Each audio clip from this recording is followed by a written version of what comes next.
Welcome back to Afternoon Live. Are you getting burned out on internet dating? Our next guest is here with suggestions on where to meet potential partners the good old-fashioned way, in person. We welcome back the author of The Art of Feminine Seduction, dating expert Alana McKenzie Page. It's so nice to see you. So nice to see you too, Hannah. It so sounds glad to be intimidating back. for a lot of people to meet somebody in the wild, as it were. Yes. But it's possible still. It is definitely still possible, although it is definitely not the norm anymore. We have officially hit 60%, according to a Stanford study, of couples in 2024 met online. Wow. So it is not in fashion per se, but I think a lot of people are getting burned out on the online dating scene and turning back to wanting to meet in person. Why not try something different? If you are a little bit burned out on the apps and the online experience of it all, maybe take a break and try something different. So you have some suggestions for us, like going through friends? Yeah, this is the second way people meet now, officially. And I think it's a great thing to think about because I, for example, did not ever say to my friends when I was single, I'm looking for someone. Right. And we maybe forget that's an option to just let people know that are in your circle already, like I'm looking for a great date. Yes, exactly. Just opening yourself up to that. Are there certain pitfalls or maybe awkward moments that could happen? Because I've heard maybe people with good intentions trying to set people up, but it doesn't always work out, and that's okay.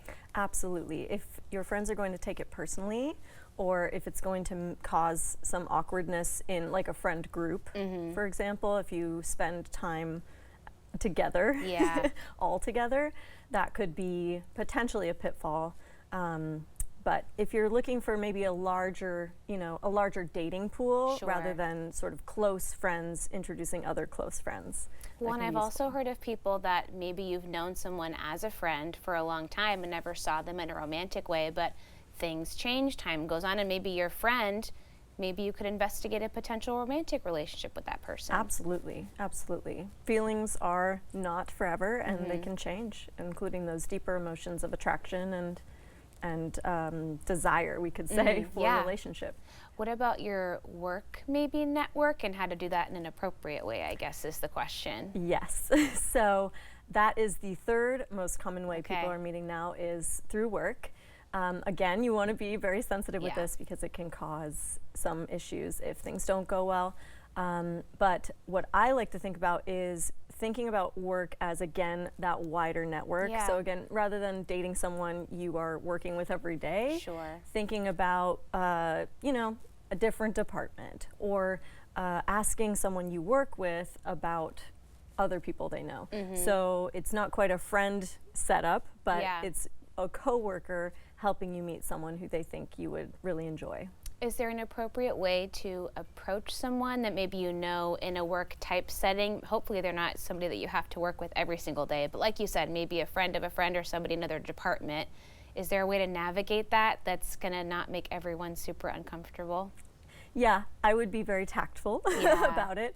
And I like a friends first approach for in any work situation anyway, is just keep things friendly rather than overt. I think that is more professional and something we don't talk about very often when people get nostalgic about this traditional dating that people, the in-person meet, is that it hasn't ever really been appropriate to be super overt. Like that's actually a new thing to come on very strongly to people, and it's been much more human and traditional, I'll just say, to actually just speak to someone human to human, get to know each other a little bit, and then flirt a little bit and kind of let things unfold naturally. Pickup lines are not an ancient, really effective like relationship starter. That is actually not how people usually meet and enjoy each other. That's helpful advice no matter how you meet somebody. Just take it easy and actually get to know the person first. That can be super helpful. Okay, what about things like extracurriculars, things that you might do for fun? So this is the one that I think is a great idea and also might be more difficult for people now because since the pandemic we are all just spending a little more time at home and not going out as often. But I think there is a lot of value in building extracurriculars into your life, having some recreational stuff, whether that's like an intramural sport that you do even as an adult, or getting really into things that come to mind are like those board game places around Portland that you can go and play with people you don't know, as well as any kind of like class that you would take as a community member rather than going back to school. When you already know you have a shared interest the second that you walk in the door, that's a nice icebreaker too. Exactly. Okay. That's exactly it. We're gonna get out there. We're gonna meet the people. We're gonna find them. We're rooting for you. Thank you so much. Great to see you. Thank you.